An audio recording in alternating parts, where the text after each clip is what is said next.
एक प्लीज समय लाइक की बात है, सब्सक्राइब करें माय एक यूट्यूब विशाल चैनल। राज्य थैंक में यू एक वेरी राजा मच। था जिसका नाम महाराज विक्रम था। वह अपने साहस और न्यायप्रियता के लिए प्रसिद्ध था। उनका राज्य सुख शांति से परिपूर्ण था और प्रजा उन पर गर्व करती थी। राजा विक्रम का एक विश्वास पात्र प्रधानमंत्री भी था जिसका नाम रघुवीर था। रघुवीर राजा का सच्चा मित्र और सलाहकार था जिसने राज्य के समस्त कार्यों को सुचारू रूप से संचालित करने में महाराज की सहायता की थी।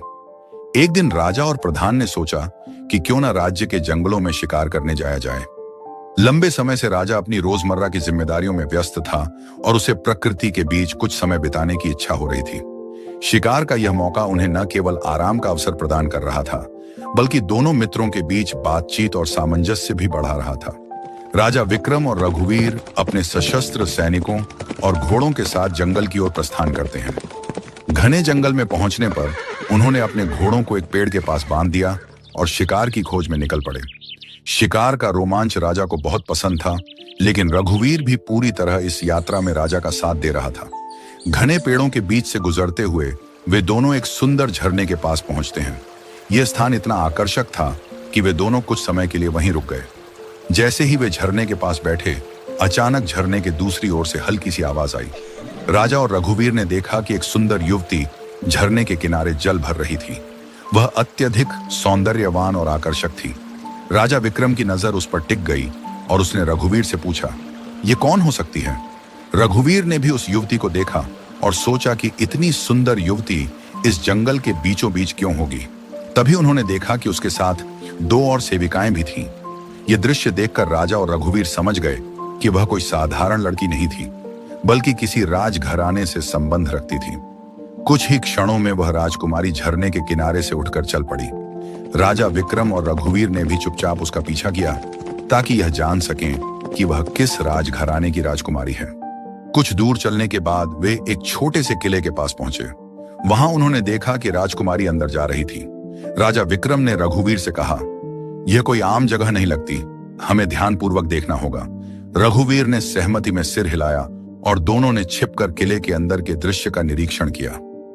वे समझ गए कि यह किसी छोटे राज्य का किला है और राजकुमारी उस राज्य के राजा की पुत्री है। राजा विक्रम का हृदय राजकुमारी के प्रति आकर्षित हो चुका था। उसकी सुंदरता और गरिमा ने राजा को मोह लिया था। अगले दिन राजा विक्रम ने निर्णय लिया कि वह उस राज्य के राजा से मिलेंगे और इस राजकुमारी का परिचय प्राप्त करेंगे। उन्होंने अपने प्रधान रघुवीर से सलाह ली और दोनों उस छोटे राज्य के राजा के दरबार में पहुंचे। राजा ने आदरपूर्वक स्वागत किया और दोनों मित्रों का सम्मान किया। बातचीत के दौरान राजा विक्रम ने अपनी इच्छा प्रकट की कि वे उस राज्य की राजकुमारी से विवाह करना चाहते हैं। उस राज्य के राजा को यह प्रस्ताव सुनकर आश्चर्य हुआ, परंतु उन्होंने राजा विक्रम की प्रसिद्धि और उनके चरित्र के बारे में सुना था, अतः उन्होंने यह प्रस्ताव स्वीकार कर लिया। लेकिन उन्होंने एक शर्त रखी कि राजकुमारी स्वयं निर्णय लेगी कि वह इस विवाह के लिए तैयार है या नहीं। राजा विक्रम को यह सुनकर प्रसन्नता हुई और उन्होंने कहा कि वे राजकुमारी की इच्छा का सम्मान करेंगे। राजकुमारी को दरबार में बुलाया गया और जब उसने राजा विक्रम को देखा तो उसके मन में भी एक अनजानी सी भावना उत्पन्न हुई। वह राजा विक्रम की वीरता और उनकी प्रतिष्ठा से परिचित थी और उसने भी इस प्रस्ताव को सहर्ष स्वीकार कर लिया। दोनों राजाओं ने मिलकर विवाह की तैयारियां प्रारंभ कर दी। यह विवाह न केवल दो राजघरानों का मिलन था, बल्कि दोनों राज्यों के बीच मित्रता और सहयोग का प्रतीक भी बन गया। राजा विक्रम और राजकुमारी का विवाह बड़े धूमधाम से संपन्न हुआ। राज्य के लोग इस मिलन से अत्यंत प्रसन्न थे। विवाह के बाद राजा विक्रम अपनी नई रानी के साथ अपने राज्य लौट आए। रानी का आगमन पूरे राज्य के लिए खुशी का अवसर था।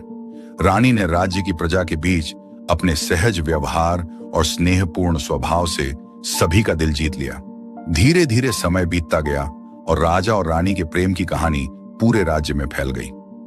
राजा विक्रम और रानी की प्रेम कहानी ने न केवल राज्य में बल्कि दूर दूर के राजाओं और राजकुमारियों के दिलों में भी जगह बना ली। उनकी कहानी से सभी ने यह सीखा कि प्रेम और समर्पण से बढ़कर कुछ नहीं होता, चाहे परिस्थितियां कैसी भी हों। राजा और रानी ने अपने राज्य को और भी समृद्ध और शक्तिशाली बना दिया। उनके राज्य में प्रेम, शांति और सौहार्द का वातावरण बना रहा। उनकी प्रेम कहानी सदियों तक याद की जाती रही और एक आदर्श के रूप में पेश की गई। इस प्रकार राजा और रानी ने अपने जीवन में प्रेम, साहस और सच्चाई की मिसाल कायम की, जो आज भी हर प्रेमी युगल के लिए प्रेरणा स्रोत है।